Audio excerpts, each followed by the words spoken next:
feedback. All right. Hello, everybody.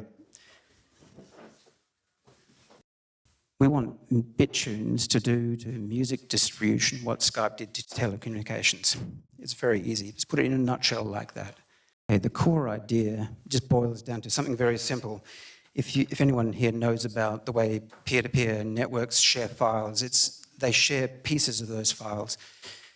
And the simple, most obvious thing is to monetize that exchange of data.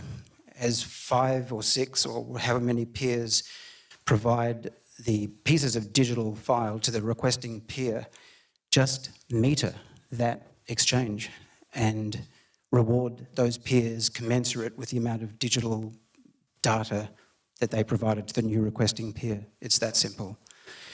And we proved principle on this, built it on top of BitTorrent and took it to the conference all in 3 weeks. But, you know, the thing that I learned in my commercialization degree is that, you know, ideas are worth nothing, you know. It's 1% of the journey. It's the rest, the other 99% of the journey is all the commercialization issues. And enforcing or trying to enact change is, you know, often incredibly difficult. Okay, but here's an illustration. The basic situation is we use Bitcoin as our native currency. We denominate all transactions in US dollars. We compute the exchange rate on the fly at the point of the transaction. Consumer pays with US dollars, buys Bitcoin. As soon as they purchase the file, they are now a provider, and it grows horizontally. In our model, we have denominate songs at $1 per song, and if they're outside of the top 100s, they trade at 50 cents, which creates a kind of funnel mechanism for the transaction, so that the more valuable songs are on the top 100, and that creates a kind of movement. We don't take any transaction fee or any percentage of songs that are not on top 100s. This is the long tail of music. Like Eric Schmidt from Google said recently, if you're going to have a long tail strategy, you better have a head strategy at the top of that long tail. The head strategy we have is our top 100s. We don't take any percentage from outside that. We just take it at the valuable end. So, but at the root of this, we wanted to do a massive disintermediation of the music industry. So to do that, you've got to flatten the value chain. And you can't get flatter than the artist being distributed by his fans or her fans, and there is no intermediary. There's no person taking commission or any percentage outside that. When it gets onto a top 100, we are providing quite a detailed service, so we take 20%. Okay, how this would work, let's do a hypothetical graph. This is a very successful song. It's traded 1 million sales on this network, which is not inconceivable. The artist would, on the right-hand side, would make $400,000, Bittunes $200,000, and the collective users who provided the song to each other split the other $400,000 between them. So what would happen? If you're early and you're a reliable peer and you're high availability, you make between $6 to $10 on that $1 purchase. So this is, for me, is kind of like Alice through the looking glass, because there's a lot of talk in the industry why streaming is inevitable, why downloads are dead, but you know, I just don't buy it, because people like to own music. And normally on iTunes or any other place where you buy music on the internet, it's always a sunk cost. There's no way of recouping any money from that. But why? You know, because it's very conceivable that you just spread the distribution out across the network and users can make 1,000% on one song purchase. Why not? It's just redistributing the huge amounts of money that are made in the record industry back to the people who distribute it and cutting out the Sony BMGs of the world. Ooh.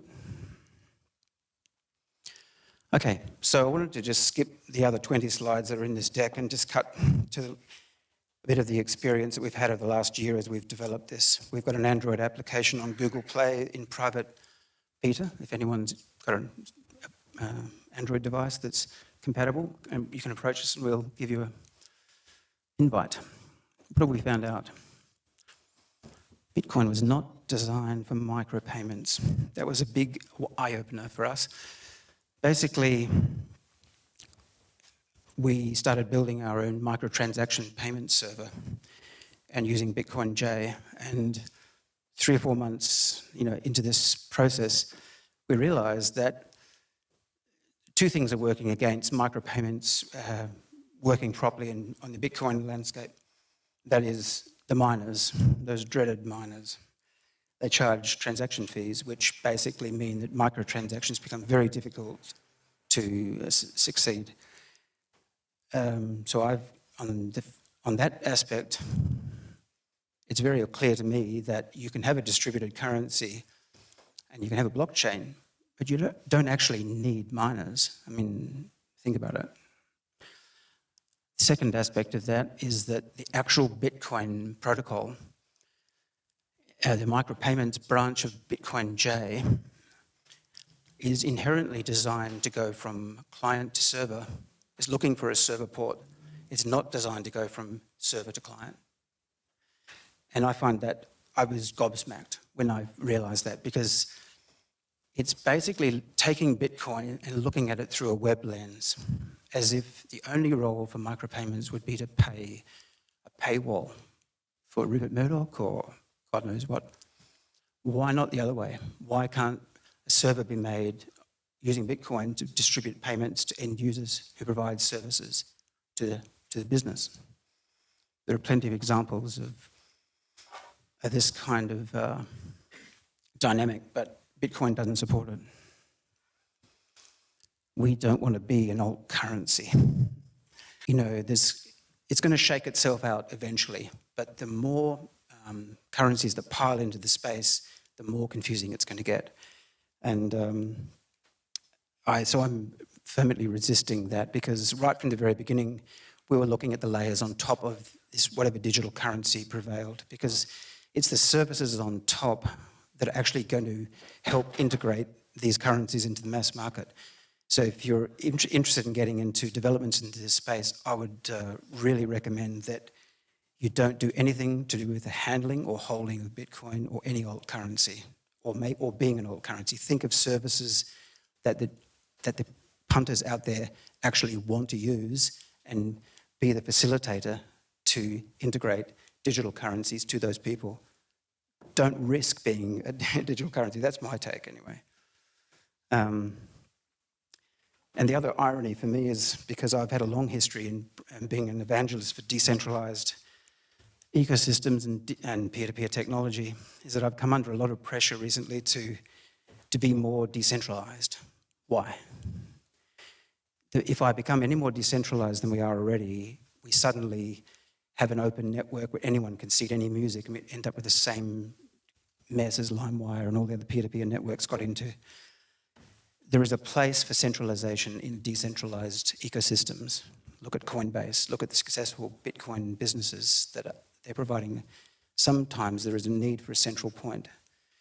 And in our situation, it's about, unfortunately, having to regulate the music that goes onto the networks so that we can guarantee that there is no case for us being sued by the Record Industry Association. So that's where I'd like to leave it. I've got some brochures here, and if anyone wants to have a look, and yeah, thank you.